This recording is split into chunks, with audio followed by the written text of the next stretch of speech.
G'day, and welcome to this week's podcast on Refueled, We're back again. where we talk about stuff. Yeah, I was going to say something else, but maybe stuff is the appropriate word. Stuff! About motoring and cars and anything else. Anything else that we might find interesting to talk about that somebody might actually want to listen to? Yes. Or maybe nobody. I don't know. So, should we talk about what we've done this week at all? It's nice to sometimes start off, and I guess we're going to cover Formula One. We will talk about Formula One. We have to talk about Formula One. We have to have Formula One. We might talk about Toyota. We Great. might talk If we about must. if we must. Yeah, might talk about say Elon Musk. We might talk about Ford? say Rimac. No, maybe we leave Ford out this week. Oh my God, that'll be a first. There we go. Oh no. We can't do that, can we? Might talk about the English language again. We spoke about the English language Okay. a few episodes ago and how people just love to use the English language inappropriately. Not that, Has this got anything I can't even remember whether I passed English at school. So Has this got anything to do with motoring? yeah, of course, absolutely. Okay. The Yeah. English language and motoring. The English language and motoring. Okay. Yes. That'll be interesting. And I think I've solved the world's problem with towing with an electric vehicle as a first thing in the world, so you'll hear it here first. I think I've actually solved the problem. Have you patented this first? No, not yet, no. So maybe we shouldn't tell anybody. Yes. We might need millions of dollars to set it up though. But I honestly can't see why nobody's thought of it.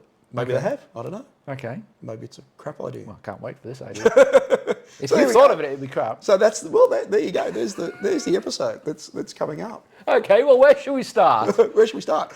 How was your motoring week? I always like to, it's always nice to find out what happened in the world of motoring. Well, I mean, I haven't got anything really to report from my side of the fence. All cars are working. All cars are working. Yeah. It's always a good question, isn't it? All cars are working. Oh dear. Yeah. What about you? We did the Mustang show this weekend. So Okay. state concours. Had 100 odd cars turn up at that and half a dozen cars in the actual concours. So that obviously concours gets, judged in terms of originality and those sort of things. Had a couple of nice examples of cars turn up. A few Shelby Mustangs. More than a few actually, old and new. Okay. And probably 50 or 60 Mustangs. And You must start to see the same ones rolling around. well, we had a lot. At a concourse, yes, you get the same old, same old. I mean, I think the big problem with historic car clubs, classic car clubs now is everybody's ageing, and it's not Including the cars. including the cars. Yeah, not And just the- you. and the- and the Everything is people. aging, And the people. cars and people, and that creates its own challenges. In that, you need for a concourse you need a judge or Yep. several judges. Imagine if you had 30 or 40 cars to actually judge. They take an hour or so to judge. You can't get through that without several judges. And I think in this day and age, the skill is obviously dropping off. People are no longer with us that were here previously. They're getting older, they don't want to do it. Their thoughts change, their lives change, and you're left with, very few people with knowledge and skills, that might have been here 20 years ago. And I think going forward, you have to look at that and you have to think, well, what will happen to classic cars going forward? I think there's always going to be a place for them. EVs will take over modern day-to-day motoring. And I think you're going to get that, the weekend warrior, so to speak. Yep. The weekend toy. Whether that might be a classic car, whether that might be a muscle car, whether it might be a JDM car, anything like that. You may find that, it's getting harder and harder going forward, which is a bit of a shame. So because we had a lot of people out, everybody loved it. Compliments abound, all that sort of stuff, and it was a good fun day, but not something that I want to do all the time. No. Like once again, do you want to go out and do that every single month? No, of course not. I think we've spoken about it before. The whole car show world has changed, and I think the modern day approach is, well, I come, I have coffee, I talk to a few people, and I'm done, an hour or two later. Yeah, you just wonder how much longevity is left in the concept of a car enthusiast. I think we're seeing a world that's transitioning to EVs, as we know, and I think there's going to be a transition to less and less car ownership as well. As the babies who are born today, in the current era, grow up and become 18, 19-year-olds. So let's say in 20 years' time from now, so in 2040s, what's car ownership going to look like? Yeah, that's right. Are people going to own cars? Yeah. Or do you just hire one? It drives you to wherever you want to go. The big question, isn't it? You hire a robo-taxi. Yeah. I mean, and I don't think anybody really knows. I suspect we're probably going to look more like that than people would imagine, especially in cities. Yeah, especially in cities. So you'll have a geographic, location. It might be 10 or 15, miles, kilometres around a city. That's right. Maybe up to 30, that sort of stuff. Yeah. And you'll find that it'll all be public transport. So all those people that are attending car stuff now, they may be 40, 50, 60, whatever years old. Well, they're gone in 20 years time. They're gone. Yeah. And there's just no one replacing. Yeah, that's it. And the young person now will lust after a toaster. No, it's a microwave. Might be fast though. Might be a very fast microwave and toaster. I think it might be. But no, it'll be interesting to see, what develops on that front. Yeah, I think. There we go. But no, great. So great weekend. It's always great to get out with the car. Great to talk to car folk. Have a coffee, have a sit down, have a bit of a chat, and talk to everybody else, which is fantastic. So it's a hobby. So okay. It's good. Yeah. Where do you want to leave Formula One? Do you want to sort of put Formula One last? I think we'll do that last because I think it's, again, like last week, it's going to, it's, because it was the first race, we've got a lot to talk about. Yeah, and motorsport generally, V8 motorsport we might throw in there as well. Yeah. So what about... I'm intrigued about your solution to the towing issue, but I might, let's leave that to the last thing we talk about before F1. Before F1, okay, right. So there you go. You can skip forward if you like, if you just want to come in for the hot. But let's talk about Toyota. Toyota. Because I've got some Toyotas. You got some Toyotas? I've got some Toyotas. Okay, well, we've spoken about how reliable Toyota are in the past, so they're not, new. Toyota, the GR Corolla, I think everybody acknowledges that it's a fantastic little hot hatch. I would agree with that. 40, 50 grand sort of thing, US, whatever it's selling for out here, probably 60, 70, something like that. God knows if you can get it. Yeah. But Toyota originally bought this out as a special. Yes, they did, a limited production run style of special. Well, of course, all that's gone out the window, hasn't it?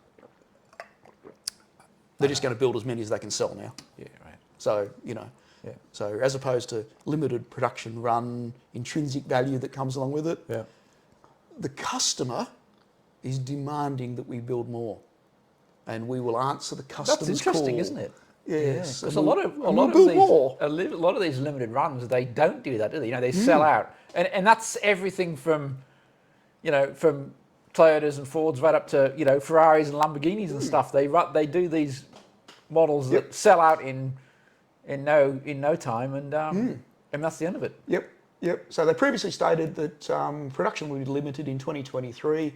Now, in response to high demand, the racetrack-focused trim is coming back for 2024. So they haven't said how many were being built. 1,500 are being manufactured for this year, but expect to be able to buy as many as they build. That might be the best question to answer, because I think they will take as much money as people are willing to give them. Yeah, I've got a theory, and I think you've nailed it. I think traditional OEM ICE manufacturers are just trying to make money where they can, because they can't make money on their EVs. Correct. Yeah. Or they don't have EVs in Toyota's case. Yep. But I was thinking about it.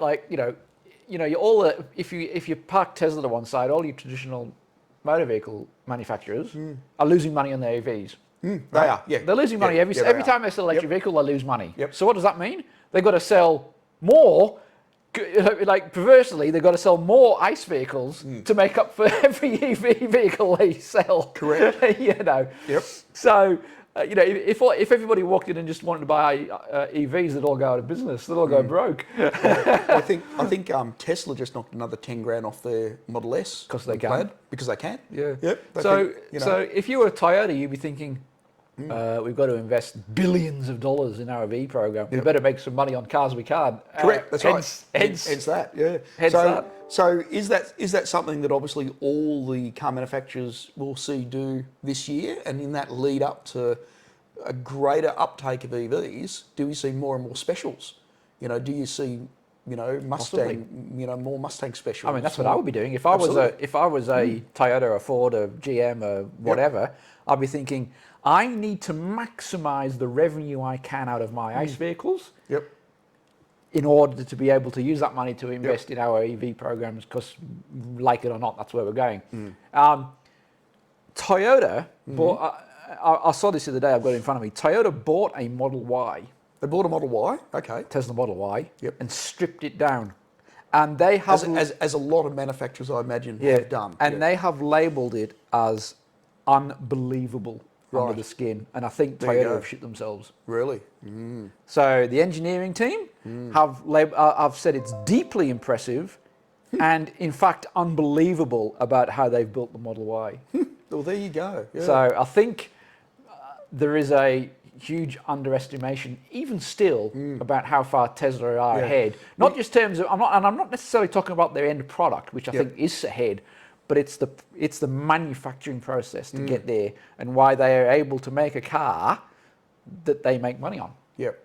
And they can just get them out the door so quickly. Well, I mean, they've come into a market. When did they start? 2012-ish? Yeah, so they've come into a market with a product that nobody really wanted, nobody really knew about. Yep. It certainly wasn't common language, common technology.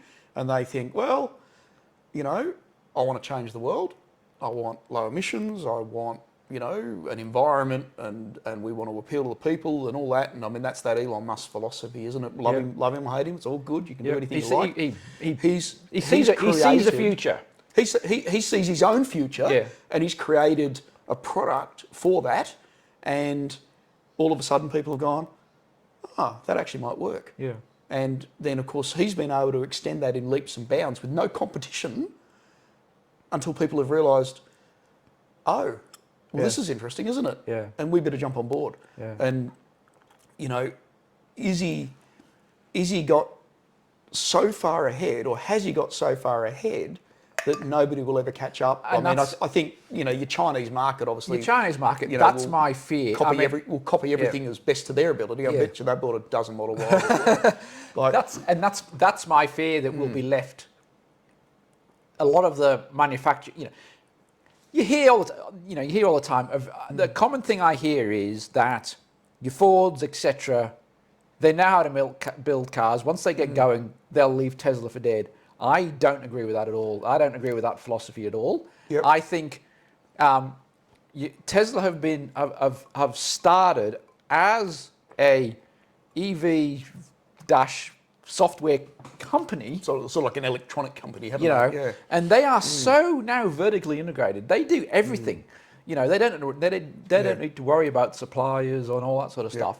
And you've got the likes of Ford, etc., who have just been caught napping completely. And it's going to take them years to be able to make mass-produced vehicles and make money from them. Yeah. Well, I mean, look, it is unfortunately it's inevitable. I mean, I'm a combustion lover. We all are. Yeah. As we all are. You love the noise, you love everything else, but I think it's inevitable that the 90% of all vehicles will be EV going forward. Your common day vehicles.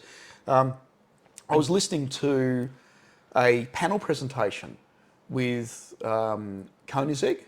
So Christian Koenigsegg, Rimac, Hennessy, and Gordon Murray. So Top Gear did an interview. So if you haven't seen it, it's worth a watch. And Elon Musk has discussed, obviously. I mean, you've got some fairly heavy hitters there, both gasoline powered, Hennessy, Koenigsegg, EV powered Rimac. They're the hyper of hyper. They're your hyper of hypercars. And they're actually asked, obviously, where things go, what their thoughts of Elon Musk are. And they've all met the man. They've all got their own, opinions. And it's interesting to listen to other people who are individual business people. And we know what it takes to start and run a business. And to run a business on that level, they need a mindset which most people can't comprehend. And this is, I guess, where Elon Musk can be polarising in certain areas because he's got the mindset to be able to go and do what he does, and the focus would be unbelievable. I mean, I kept going back. It's Henry Ford all over again. Is really Elon Musk. I agree. It's that They are. devotion and focus to the dream that they see coming, and where they're going to go. And I think, and ultimately, what they've done is create a vehicle that they can produce quickly, profitably, and meets market demand.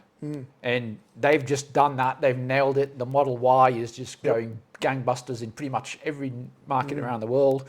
It'll be the top-selling car in the UK, I think, next year, won't it? I think it'll be top-selling car everywhere. Everywhere. I think Tesla's biggest problem is getting enough of them built. That's right. They've obviously announced. We had the Investor Day last week. They've announced another gigafactory to be built in Mexico, and people don't realise. I mean, these gigafactories, which are enormous, that they build to make cars. They build them themselves. Tesla build the gigafactory. It's not like they go and employ, they've got their own construction. They literally build them themselves. These things are quite impressive. So there's another one being announced in Mexico. I think they're going to be looking to build more because they literally can't build the things quick enough at this stage. Wow. So okay, pretty impressive. Still on EV, and we'll obviously move on, otherwise we'll bore people to tears with what we talk about. I also watched the new Bugatti versus Rimac. Okay. And outstanding. So there you've got, the fastest EV car in the world versus the fastest, ICE car in the world. Yeah. Which one you take, obviously, is up to you. Bugatti. Yeah, I'd probably... it's really, really interesting when you actually see them side by side. The Rimac runs just under 2,000 horsepower, 1,914, I think it was. Right. It'll run to 250 miles an hour, like the Bugatti runs to 300 miles an hour. I mean, not that you need to drive anywhere at 300 miles an hour, but it's nice to know you can do it when you want to. What happens if you need to get somewhere quickly? And just out for donuts. Doing 250 is just not going to get you there on time. Well, that's it. So if you don't do 300, you're going to be late. Yep. So damn it! I should have bought the Bugatti. I'm going to be late.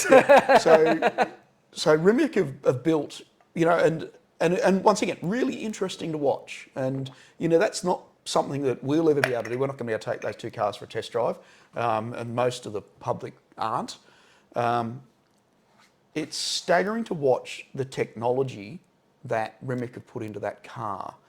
And, you say, well, with what Tesla's doing, what Rimac are doing is just even another level above. So they're not going down the Tesla route with large, they're going to build very low production, high performance sports cars. So, and, they've taken on the fastest and basically beaten them.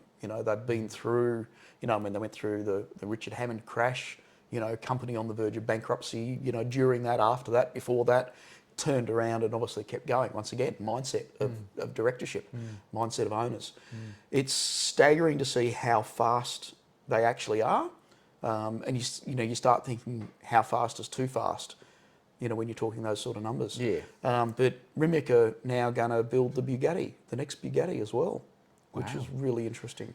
So we expect to see the last fully combustion engine Bugatti now. I wonder why Bugatti went to Rimac. I mean, they're part of VW. Ultimately, Bugatti are part of VW. You would think somewhere in that, somewhere in that huge behemoth of an organisation. So Rimac are obviously consulting to most manufacturers around the world. So, including even like Hyundai, to get their electric vehicles going. And once again, it comes down to technology. When we talk about the technology in Tesla, obviously the big brain technology in the Rimac as well is also there. And they're obviously selling that technology into some of those other car manufacturers. But I'd take the Bugatti as well. Not necessarily because it's the fastest in the straight line. Not necessarily because, the other one is outstanding and it's electric or whatever, or it's gasoline powered. I just think it's more of a gentleman's car. That's it. Yeah. So one's high performance sports car electric vehicle, and one is that for a distinguished gentleman. Yes, absolutely. And I think that's where it is. One understands. Yes. Incidentally, 300 kilometre range on the Rimac. It's quite low. It's quite fast. Yes, I suppose. 15 minutes to fully charge it. Wow. 120 kilowatt battery in it. That's quick. What about the range on the Bugatti at full noise? Not very long. Not 300 kilometres. No. No. No. Very much not 300 No, kilometres. I mean, well, even I remember even when they launched the Veyron way back when. You know, I think it had about. I think I remember hearing. You know, at this speed we can go for like 10 minutes. Yes. And then you run out of fuel. Or And something then you run out of fuel, yeah. You just see the fuel noodle. The fuel noodle goes in a, you know, an inverse proportional curve to the speedometer. Yeah. Oh dear. So I thought that was really interesting anyway. So like YouTube is wonderful these days for actually seeing stuff that you may not necessarily see. Yeah. And I actually didn't realise Rimac had got that far in advance in their electric vehicle. Yeah, so very, very advanced. And once again, that's a startup. Yeah. Like Tesla, that's a startup. Well, maybe Rimac will become a survivor in the world of EVs. Yep. Speaking of survivors, I was just looking at the Survivors. the top selling cars in Australia for February. Yep. I'll look at this from time to time, and you know, just to see what's happening. Now, obviously, you know, we're a relatively small market here in Australia because you know there's not that many people, you know, compared to the likes of America, etc.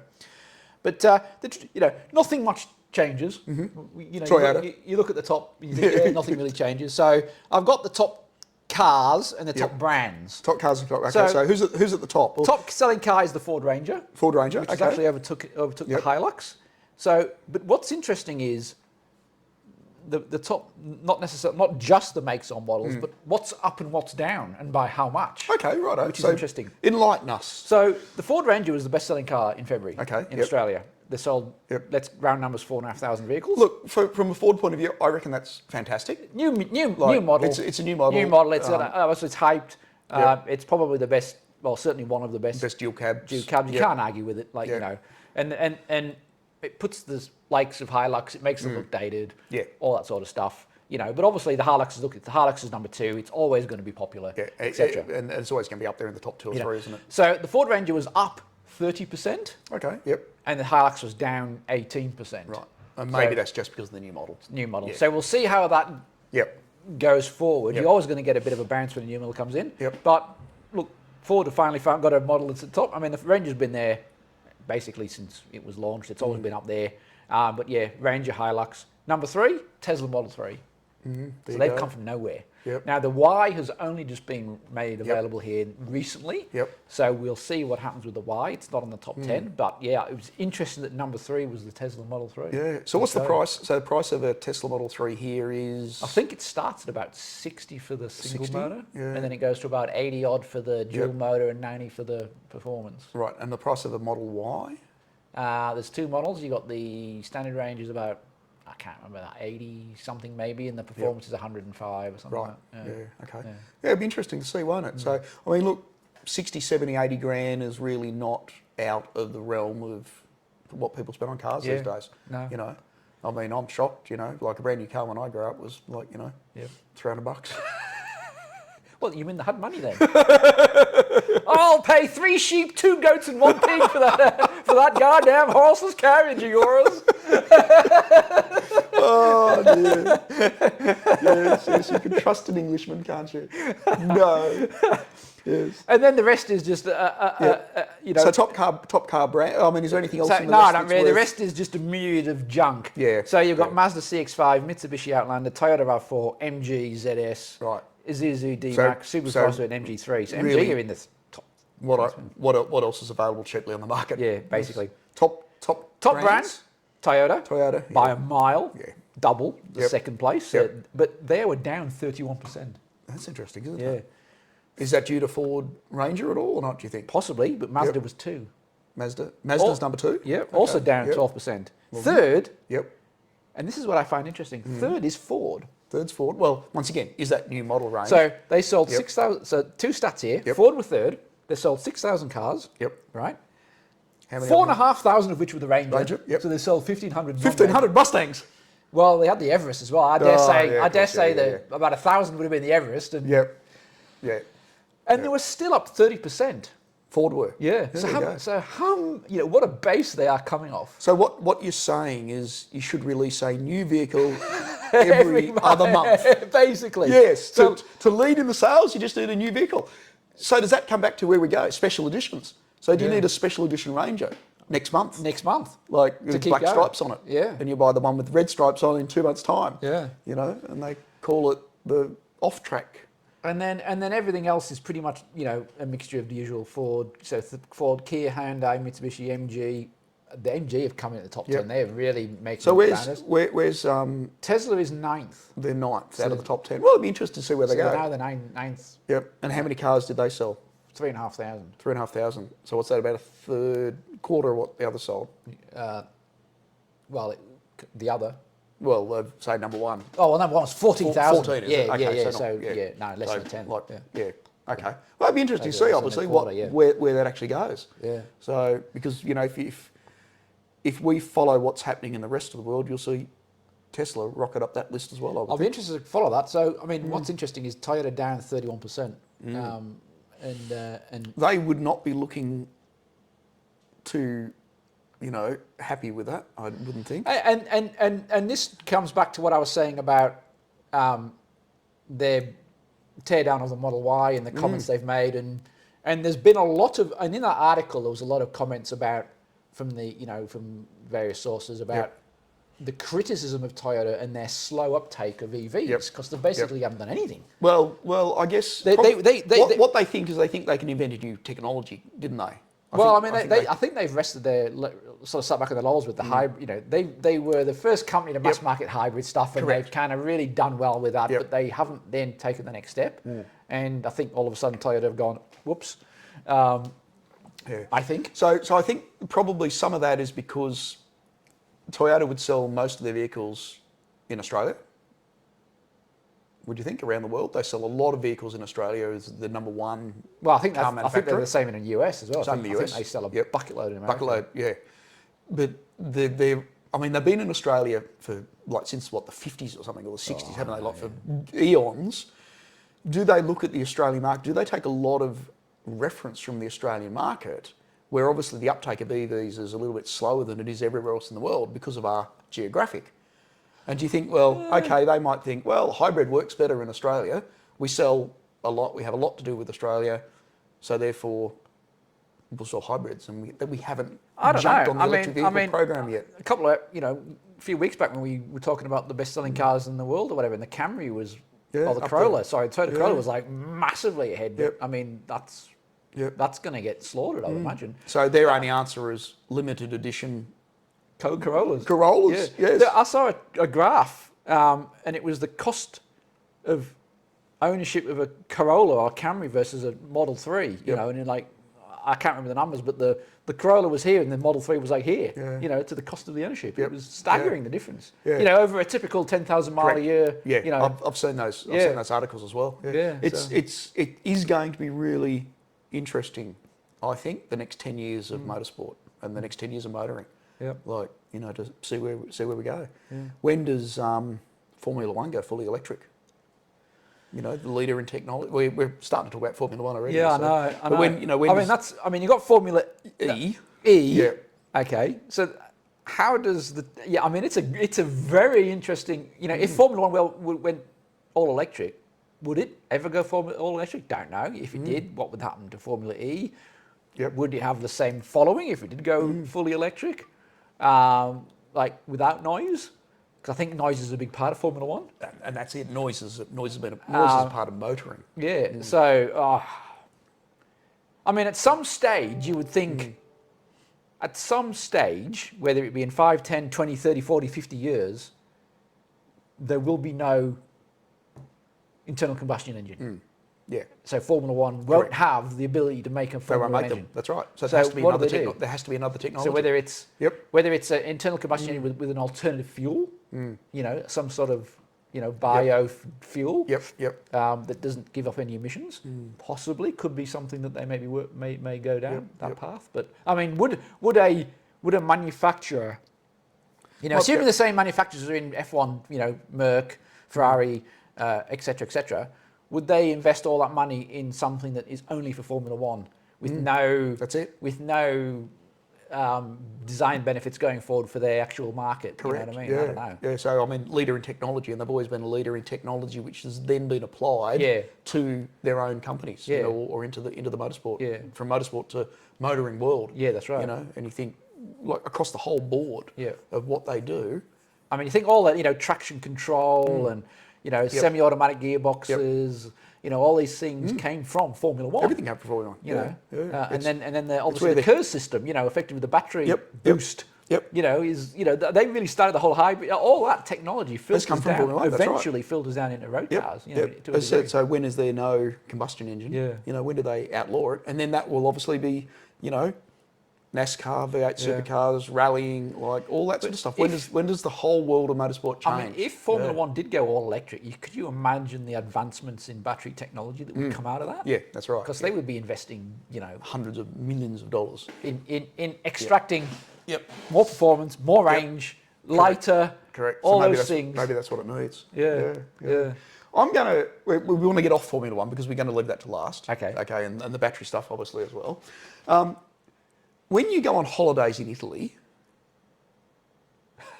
yes, you'd probably hire a car, I would imagine. You know, I don't know. I might hire an Italian. You might hire an Italian. I've seen how they drive in Italy.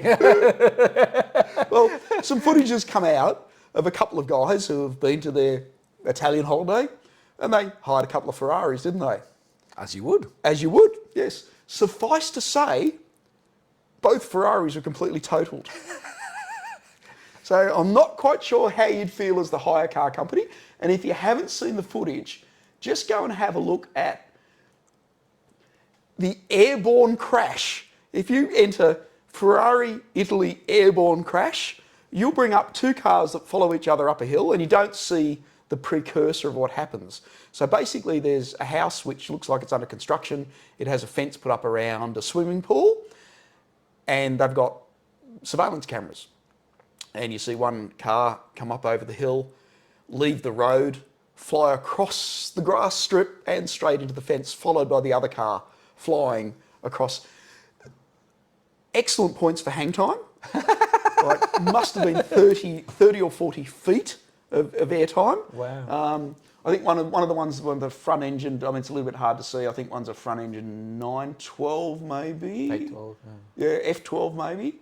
And the other one might be one of the new 296s. But yeah, so a blue one and a red one. And yes, one basically exploded into flames and melted completely. The other one was totaled. Both drivers got out. And, you know, you see them walking around a bit and one fell over after that. And apparently got carted away in that. But yeah, how many hundreds of thousands of dollars? Well, I just wonder what sort of insurance policy they've taken for airborne flights in a Ferrari. Well, I would hope that they got something. I mean, that's like something you see in motorsport, isn't it? Where, you know, someone's challenging someone else ahead and often when one outbrakes themselves, go too quick into a corner, the one following does the same. And they both go off. Obviously, clearly, this is what's happened here. Yeah, we probably can't. The first guy was going miles too quick, and the second guy was following him. We probably can't. We probably can't show it. So I don't know whether you can see it. You get some comment, but you know, you see the house with the fence, and you know, and the pool in the backyard. Like if the fence wasn't there, they would be into the house or into the pool. And certainly someone went, and they're motoring. They are going some serious speed. They were right behind each other too. They were right behind each other, and they both hit the wall. Surprising they didn't crash into each other. They've just gone straight on. They've gone straight on and missed the corner completely. So, and that is just absolutely staggering. Like with like I haven't seen a car accident like that for a very, very long time, but it's shocking to actually go and have a look at. So look at that. It is unbelievable. So they didn't even. There's no slow down. There's no brake. They didn't even. It was just attempt to make the corner. It was just like we're intentionally going to crash. Yeah. So what I might do is I might actually put a link to the. Put a link to the video up. Yeah. So video people can actually see that. It's actually worthwhile having a look at.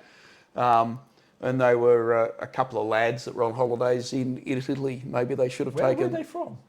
I think there's some debate on that, like whether they are from Czechoslovakia or might have been from Czech Republic. They might have been. They might have been from England. No Englishman. Yes, but I mean, you can see like one of them. It's totally on fire. So she's gone, baby. But, So yeah. Anyway, post up a link to that. That is hilarious. That is absolutely staggering. So sorry we can't see it, but we will actually post a link to that for you. Yes. An article's come up on Drive about movie cars. We're going to talk about movie cars at some stage, but not do that today. Yes. So I think what we might do is we might solve the EV problem for the world. Do you think? Okay. The EV towing problem. Let's do that before we go F1. So I'm sitting down. You're sitting down and prepared for this. So in that panel discussion that Christian Koenigsegg were in with Remick, with Hennessy, with Gordon Murray and the Top Gear bloke. So they're obviously having a bit of a chat about that, electric cars. And old Hennessy flipped up. Well, you know, it's all right if you don't live in Texas and have to tow a trailer with your pickup truck. That's what we suffer here. Yeah, it's a valid point. The biggest problem for EVs, I mean, they're going to be fine for daily commuting. Towing trailers, obviously, range, pickup trucks, caravans, boats, whatever you might, which is what many people do as part of their hobbies. Yep, absolutely. Like we've got a caravan, we love going out in the caravan, we've got a truck that we tow it with. Yep. Can't do that with an EV at the moment because you're stopping every hour for, battery top up. Yep.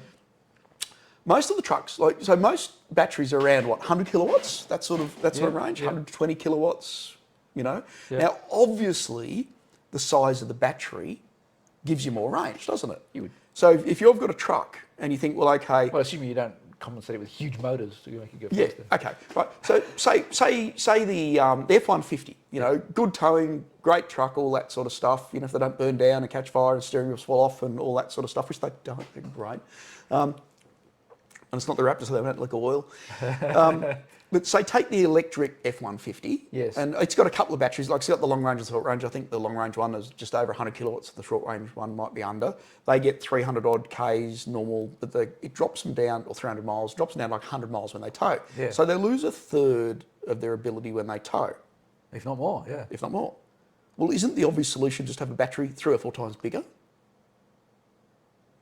It's not that hard really to think about, is it? So instead of a 100 kilowatt battery, have a 400 kilowatt battery or a 500 kilowatt battery or a 600 kilowatt battery. And of course, I know what you're going to be saying. Where do you put it? Yes. In the trailer. So, say you have a 3.5 ton trailer. Yes. Have a 350 kilowatt battery pack that becomes the bed of the trailer. Then the trailer would cost a fortune. Well, it'd be quite heavy, but then you plug the trailer into the car and the trailer charges the car as you're driving. You've got, it's perfectly logical, isn't it? Why hasn't anybody thought of that? I wonder how much extra range you would actually get though. Well, you've got to get 4 times the range, surely, don't you? Well, no. Well, the trailer's going to weigh a ton. Mm-hmm. Where do you put it? Who's going to pay for it? And then you can charge it with solar panels. So what you're saying is you basically need to tow around a power station. Correct. You tow around a power station behind you. With a battery storage system in it. Absolutely. I can't see anything wrong with that idea. No, not at all. I can't either. No. And if you get low on power in your trailer, you just put the generator on. What about towing capacity? That might be a problem. Well, we only work with trucks. Your gross... Because your trailer... Your gross GV, whatever it is, GV... So your 3.5 ton trailer might be now 6 tons. 20 tons. So by the time you add it on, 4 times the batteries. There are some things that we haven't quite ironed out yet in our design prototype. Yes. But... So far I'm seeing batteries and I'm seeing solar panels. Yep. And then obviously... Lots more batteries. Somewhere to get the power from the solar panels to the batteries. Yeah, and lots of batteries in the trailer. Yeah. And then on top of that, obviously, you've got the actual caravan itself or whatever. Correct, that's right. So you could use the same batteries to power your caravan, you see. Run your television and your fridge and your microwave, and I mean, it'd be perfect, wouldn't it? And then you use that caravan to charge your vehicle. Somehow. We have a cord. You plug it in. How do you think you charge it? Have a cord. So they are EV problem solved towing. So, you know, I can't see anything wrong with that. No. I think it works perfectly. No, I can't see So anything wrong with that. No, I mean, it wouldn't weigh any more. It wouldn't cost any more. No. No. So I've solved the world's problems. Thanks for that. We spoke about the English language as well. Yes. Yes, and signs that people put on the back of their cars. Yes, bumper stickers. Bumper stickers. I've got a new one for you, and we might actually be able to post this up at some stage, as well. But if Mark can actually see that in front of me, you can actually read that one out. Yes. That's an absolute fantastic one, and it's doing two things. It's now doing two things at once. Caution. Vehicle constantly turning and stopping. Yes. So that's rather impressive. You've basically got to be driving in a circle. You're driving in a circle. To be constantly turning. Constantly That vehicle wasn't going in a straight line when we took that photo. Unfortunately, it appears to be going in a straight line. So it wasn't constantly turning? No, it's lying. And was it? It was doing 100 kilometres an hour as well. And was it decelerating? No. So the sign's bollocks. The sign doesn't work, No. obviously. As we've said before, you can't constantly be stopping. Constantly turning and stopping. So I thought that was a rather new one that I found most amusing on my drives around this week. So, and a little bit further up the road, I did find a car that had constantly stopped, and it was a black Lamborghini. And the owner's solution to that was, well, I can't fix it on the side of the road, so we'll call a tow truck. Can't get it on the back of a tow truck. Can't get it on the back of a tow truck. No, so there too were low. 3 cones put out by the side, and everybody had gone. So, yeah, specialist towing required. So that sign is really. I just can't get off that sign. Wouldn't you? I mean, surely you're turning as much as you need to follow the road ahead. Yes. And constantly turning. And you only stop when you have to. Yes. As opposed to constantly. Yes. Well, you can't constantly stop because you either are stopped or you are moving. Yes. I know we've mentioned it before in one of the early podcasts, but like you just keep seeing stupid stuff that people invent, and write. Like, I mean, was that seriously, on both sides of the vehicle? It's on both sides of the vehicle, just in case you missed it. Yes. So we might be able to post up a. I think we'll make. I think we should post that up. We put that up as the screenshot for constantly turning and stopping. I love it. I'm doing nothing else but turning and stopping. Yep, I love it. I'll have a look and see what caution stickers people put on the back of their cars when in America, and see if they're any more stupid than the ones they are here in Australia. Could you imagine the caution stickers you would need if they did your trailer idea? I don't know. What Jesus. warning explosion is constantly occurring? Yes. This power station that's been towed is a constant hazard. Maybe we could just split atoms. Power I think they did that, and they blew up and they destroyed a city. They keep blowing something up, don't they? Yeah, and we can't do that. I think they did that in 1945, didn't they? Yes. Formula One. I think we have to talk Formula One. So we made some predictions last week. So if you're just joining us for Formula One, like we're obviously the world's greatest Formula One commentators. Oh, absolutely. Even more so than any Formula One. That's right. The actual Formula One commentators. Yes. Who interview drivers and all that after the race. Yes. We just two blokes who pass comment. That's it. But I've got to say, our predictions were pretty close. They were and really if it close. wasn't for Ferrari's dreadful reliability, it would have been 100% accurate. You probably would have got 4 or 5 out of 6. Yeah, we said, I think you started listing the complete order of everybody. So we said Verstappen, correct. Checo, correct. I had Charles third, which he was third when he broke down. Yep. I did have Lewis and Fernando the wrong way around. Yep. I thought really close. I had Lewis 4th, Fernando 5th, but that was the other way around. No, I think it was really close. So you did well. Yeah. I mean, I think Max winning was a foregone conclusion. I think most of the teams, at testing felt they were quick, and everybody else was well and truly behind Red Bull. And then the question was, how quick actually are they? Are they as quick as what we think? Are they holding back? I think I said Red Bull, Max would win by 30 seconds. Well, they did effectively. I mean, they were a second lap quicker than anybody else. Yep. So for me, Formula One was about Red Bull. It was about Aston Martin. Yep. It was about Mercedes. Yep. And it was about McLaren. And Fernando. Well, Aston Martin, yeah. Aston Martin. So Red Bull, Aston Martin, Mercedes, and McLaren, for me, are the talking points of Formula One. Yep. Out Okay. of that race. So I think Red Bull, we don't need to talk about unless you've got something really particular to say. Not really. I mean, obviously, once again, it shows that Red Bull are the fastest car. Yep. Verstappen is the best driver. You know, Yep. the better driver out of the two. Yep. He's always going to be the one that's leading unless something happens. Yep. And he's won the world championship already after one race. Yeah, pretty much. Yeah. Okay. Right. We both agree on that. I mean, the only question is that the Bahrain track is a particular track. It suits certain characteristics of the car. The next race in Jeddah obviously is a different track. It's much slower corners. There's going to be less tyre deg. Will that favour other teams? Yeah, will it help Ferrari? Because Ferrari suffered a lot. May or may not, but I think ultimately it's still going to be goodbye, Max. See you later. Yeah. And Checo will probably fight his way through the field because for some reason he can't just have a clean race. Start. Where Yes, he's always got to be. He seems to be always battling his way through the field. Yep. And then, so I think you can already say writing's on the wall. You know, unless something dramatically changes. No.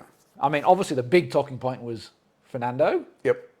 And I think there's a lot of love there. I think there is now. I mean, we theorised about what would happen, you know, with Fernando. What would happen if they were quicker than Merc? Well, the question I asked is what happens when your customer engine beats your factory team? Exactly. And that's happened. Yeah. I couldn't believe when I was watching practice and he was fastest out of everybody on Friday. I'm like, gee whiz, what's going on here? You know, and while he couldn't quite carry through to qualifying, you could clearly see he was the second quickest car on the. He's blindingly quick for a 41-year-old. Yeah, second quickest car, and he would have finished probably third regardless. Even what happens to Charles, but it was. I mean, it was good to see. It's like just forget about Max.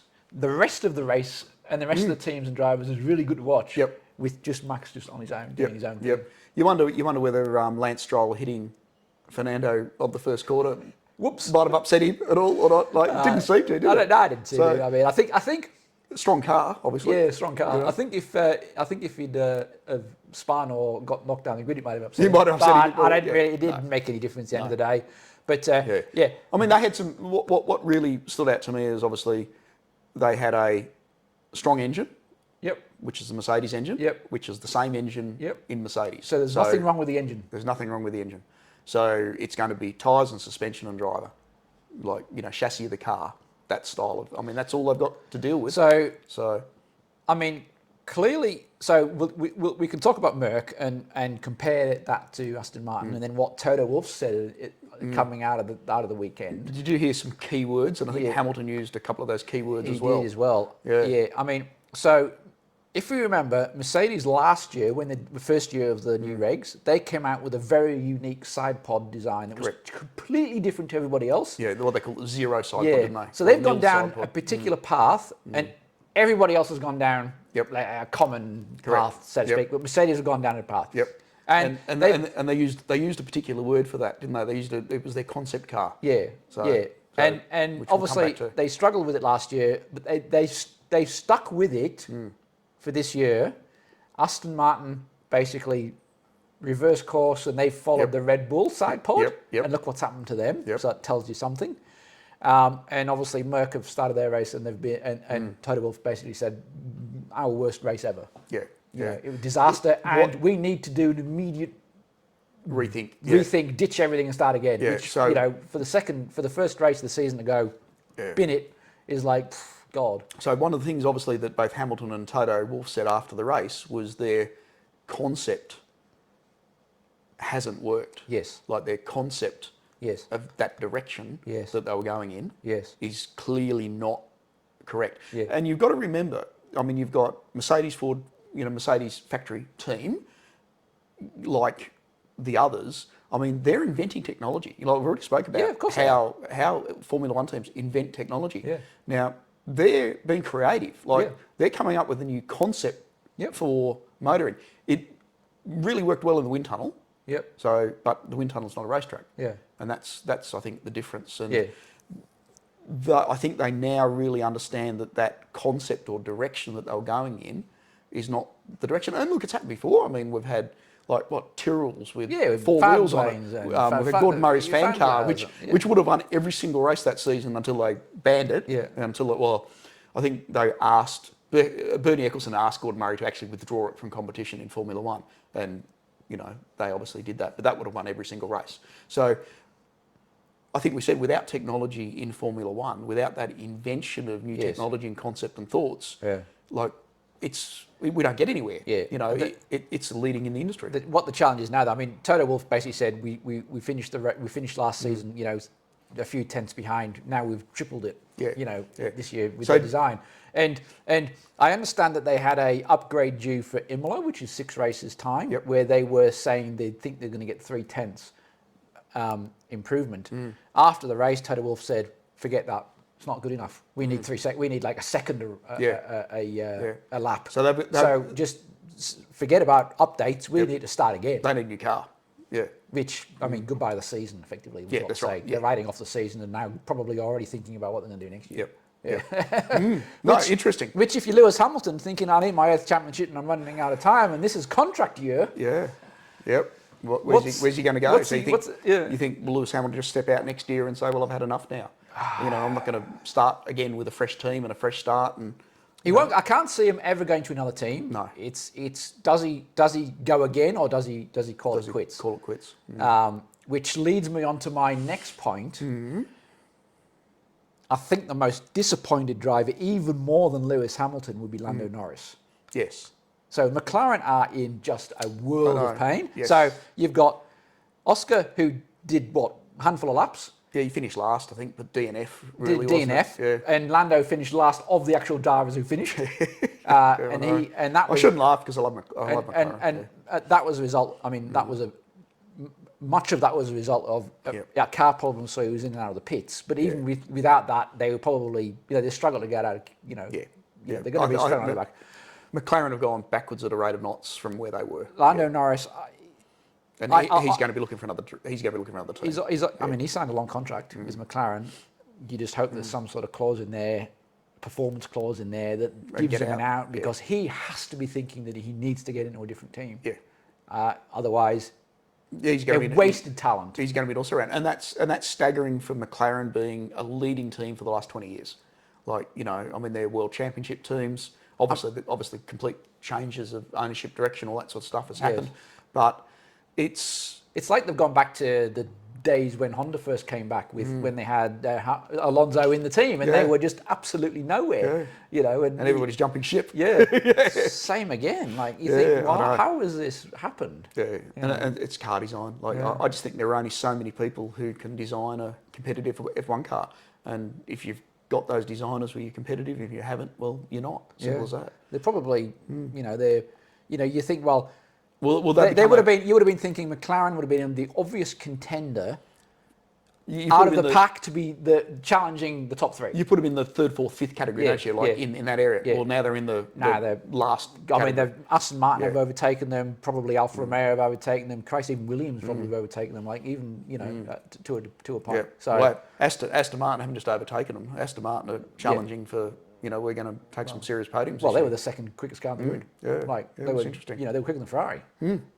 Yeah. So you heard, obviously, it was good to see Lance stroll back, I guess, as well. Yeah. You realise 2 broken hands. Yeah. As well, not just 1 broken hand. 2 broken hands from that bike. I mean, he gets a lot of stick, obviously, because he's the son, and is it the drive that he gets given? But you think, does he get given the drive because his dad owns the team? You got to tip his hat. He's quick. Tip your hat to him, man. Yep. He clearly was struggling. He drove in pain. Yep. With both those hands. Yep. Because we were wondering who was going to drive. Seb and all this sort of stuff. And then bang, the next day it was announced he was driving, and I'm like, wow, Jesus. Yep. Both hands. Both hands broken. Obviously had surgery on them as well. Yep. I think in Spain he went. Right. For surgery on them. Went to one of his mates who's a motorcycle champion. Yep. Went to one of his surgeons, and they flew him in, saw him on Sunday, did some x-rays and all that, and also broke a toe, apparently, as well. Oh, really? Yeah. So, and they said, well, sorry, mate, can't do much about that. Can't do much about your toe, but we'll do surgery on your hands and get you right. And that's only in a very short period of time. So it just shows what, And he beat George Russell, like in the Merc. He did well. And he did well. Yeah. So good on him. Like, I mean, I think that shows heart, doesn't it? Does, yeah. But great to see Aston Martin. But I mean, I said before the season started, I would love to see Aston Martin do well. You did, yes. Just because it's an Aston Martin, and who wouldn't? Being a Brit, yes. And, not that most of the other teams aren't based out of England, but yeah, I know, but it's an English make. It's Aston Martin. It's James Bond. I mean, come on. So you wonder what happens like if Bentley are racing, yes, and, all that as well. Bentley and Jaguar, well, Jaguar will never race because they can't even build a car. But anyway, not anymore. But no, interesting, and interesting. Obviously, see, like they're backing up. I think, for the next F1 race, aren't they? Now, Bahrain, Abu Dhabi, Abu Dhabi. Yep. Sorry, so they're backing up into that one. It'll be interesting to see what the differences are because two different types of tracks. Two different types of tracks, so much less tyre deg. Yep. And Ferrari did suffer with tyre degradation issues throughout the race. We'll see if they're any better. I mean, Red Bull have already started to come out and say, "Oh, well, it's a different track. It may not suit us as much." No, that's just fudging. That's just saying, yes, sorry about how far we're going to win by, guys. But I think Red Bull have got a car that they can just effectively upload the setting for that car, and it suits the track no matter what. Whether it's slow, fast, high deg, low deg. They've got a car that they can just go, oh, it's setting ABC, bang, and plug it in and away we go. And they roll it out of the trailer, and it's like instantly quick. And then it's just a fine tune from there.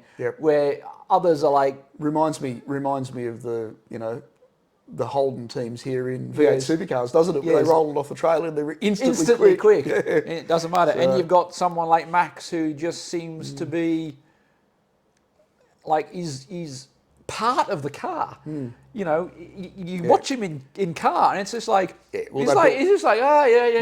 so smooth, so effortless. They built the car around him. It's just unbelievable for his driving style, haven't they? And he just loves it. And he's just so much. And clearly the motivation's still there. He hasn't lost any motivation. No. If it's probably more than it's probably more now. He's going to put the foot down now and show how good he actually really is. I think so. Which is interesting. V8 Supercars Australia are coming up as well. They are. There's still, would you believe, parity issues and equalising. The never-ending going on. The never-ending parity debate of V8 Supercars. We're so close to the race now. They're still changing cars. So Jamie Wincup's in a bit of a huff this week as well. If you hadn't seen the news, I hadn't seen that. No, because they've adjusted the cars again this week. And of course, they say, well, how does that leave any time to do our settings on the new car once you've done the adjustments? So they're still adjusting, downforce and all that. I know what V8 Supercars are trying to do. They're trying to give a level playing field for both cars.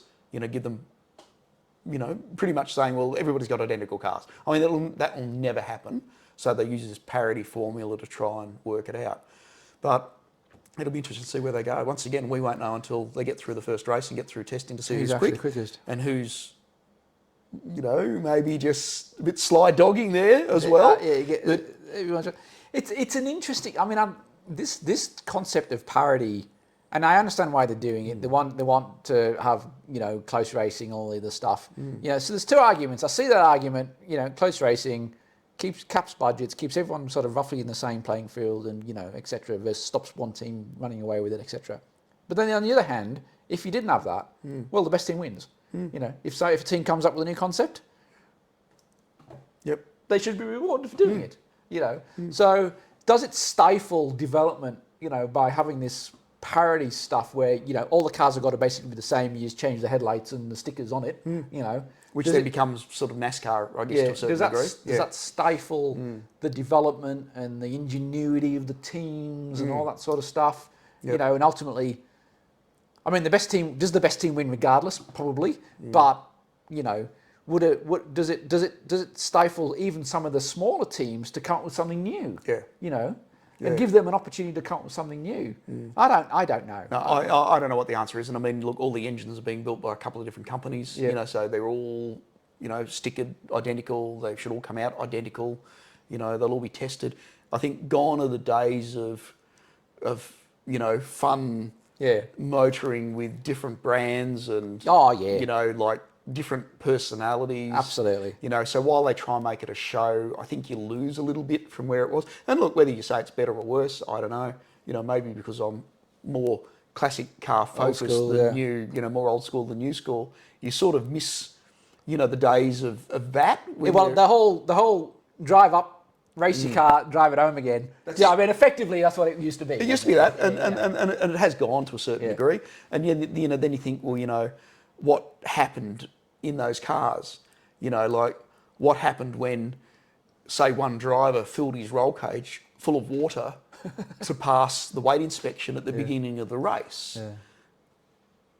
You turn the tap on, you let the water out, the car gets lighter throughout the race. Oh, we can't do that, we don't do that. That doesn't happen. No. You better believe it did, because they never weighed the cars at the end of the race. Yeah. You see? Yeah. So they had to pass tech inspection at the beginning, back in the old days. So, could you do all those sort of things and get away with it? I reckon that is just outstanding to do what that I sort would of love stuff. to see is some season to be, created, developed, somewhere, call it formula, whatever you like. And basically teams can do whatever they like. They can come up with any concept they like. So you could put some basic criteria around, say, well, they've got to, you got to be heavier than this. They've got to have these safety components, whatever. Yeah. They've got to meet certain criteria for that sort of thing. Other than that, do whatever you like. And to see what ingenuity what comes would up. happen, Well, I guess whether that would create better or worse spectacle. I mean that's what it used to be though, really, didn't it? Yeah. And then of course, it is, well, we haven't got enough money. Like the budget caps, the person with the most money won is really what it. Well, came they down do to. anyway. I mean, And they they do do now. anyway. Yeah, they still do now. That doesn't change. No matter what motorsport you follow, Formula One, V8 supercars. It's the same. And I think I talked about the same. I talked about this the other week in Formula One. Pre-budget cap, post-budget cap. What's changed? Well, they spend less money, yes, but it hasn't changed it hasn't really fundamentally changed the team picking order. It hasn't changed the outcome. No, that's it. You've still got Red Bull. You've still got your three superpowers. Yeah. And that's the same. That's the same in motorsport. Whether you're talking drag racing, whether you're talking rallying, whether you're talking, grassroots motoring at the local car club. Yep. He who's got the most money wins. And that's just a factor of it. Yeah. So, whilst I think they've done what they've done to balance it and try to keep it interesting, and then you say the money takes over from having a show. Yeah. So is the overall show, to the audience, the point of it now? Yeah. So. Yeah. I mean, you can still. I mean, if you still want to put a budget cap in, that's fair enough. But just have a budget cap, but then just allow the teams within that budget cap to be more creative. Absolutely. I just like to see more of that, rather than this, especially in V8 supercars, which is. I mean, they're all effectively the same bloody cars, stickers on them, correct. Yeah. So and then of course you argue, well, okay, if all cars are the same, does the best driver always win? So are you actually bringing out the best driver by doing it that way? Possibly, Possibly, yeah. So, I mean, the best driver always ends up in the best team anyway. Over the years, the best drivers always end up in the best teams. Always end up in the best teams. That's right. It sort of takes care of itself ultimately. It does. But It does. So maybe we should bring back cheating. So I think what should be allowed is you should be allowed to cheat as long as you don't get away with it. No. As long as you don't get away with it. Cheating as long as you do get away with it. And then what you should do is you should have to fess up at the end of the year and tell everybody how you won, like by what you've actually done to cheat. And I think the people that cheat the most will win, and they should be awarded extra prizes. Yes. Yeah, extra For money. the most creativity. Because they've got the most creativity. Yes. That would be hilarious. Oh, it'd be brilliant. Yes. Hidden nitrous systems and, like nuclear powered reactors that, flux capacitors. Why have you turned up in a trailer with a trailer on the back? Turn up with a trailer on the back with 6,000 gigawatts of battery in it. Like, yes, I'm going to be quick. And you won't be able to get round me. Which is good. But anyway, I guess that's my little rant for the week. So conclude with a prediction for the next race. Conclusion: Formula One Same next again? race. I would say Pretty much same again. I'd pretty much say same again. Whether Ferrari can pick up second spot, I don't know. I think the battle between Aston Martin and Ferrari is going to be interesting. I think Merck's probably going to suffer, and that probably be the only thing that's worth watching. Yep, and we see a few other teams break down. So not many actually broke down in the first race. Reliability is tremendous. Reliability is really good, Yeah. and maybe that's a cost saving, or a budget cap directive. They're not pushing the They don't push as hard as what they used to, Yeah. because they've only got, turn down the engines, turn down the all that sort of stuff. Yeah. So that's probably not a bad thing. That helps control costs and all that. Look, Max out front, Max out front, like Checo second, possibly, maybe Alonso third, or Charles. or Charles, yeah. Yeah. It's going to be interesting to see. But no, we look forward to it. Okay. So thanks for joining us again this week. We appreciate you. And please leave a review if you like this little chat. Yes, that's it. Yes. You'd be most appreciated, and leave your comments, and we'll make sure to reply. Excellent. See you next week. Excellent, guys. Bye for now. Cheers.